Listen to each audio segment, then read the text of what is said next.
Hello hello hello. जी हाँ मेरे दोस्तों संगीत के प्रेमियों, आप सबके दिल में मचाने के लिए तबाही आ रही है मिस माही। तो साउंड ऑपरेटर से गुजारिश करेंगे कि गाना को प्ले करें।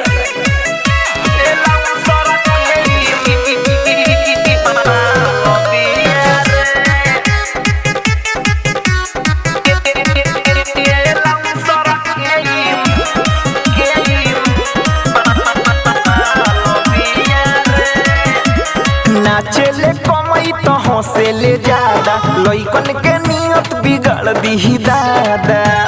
अरे हो बुझला नाचेले कमई तो हंसे ले ज्यादा, लइकन के नियत बिगड़ दी दादा। देखे में आई कमर कमाल बिया रे, लाइन जानी मारो ये परतिया भाई लंसर के माल बिया रे। हाँ लाइन जानी मारो ये कमदुआ भाई लंसर के माल बिया रे।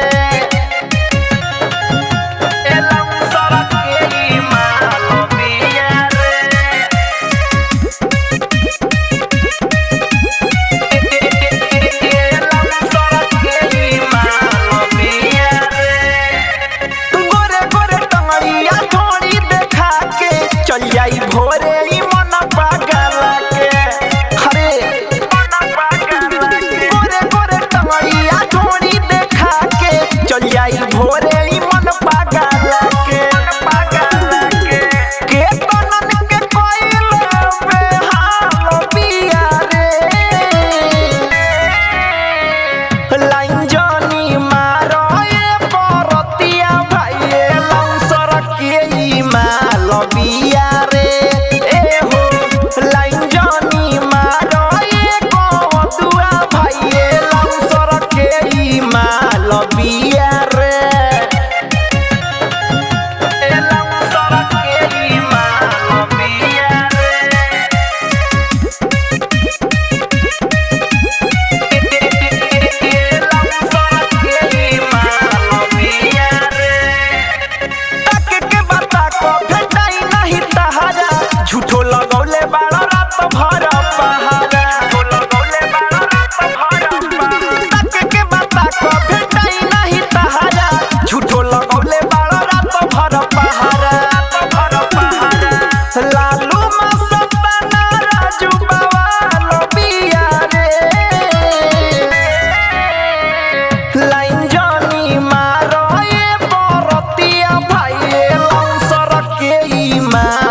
पिती आउट ना।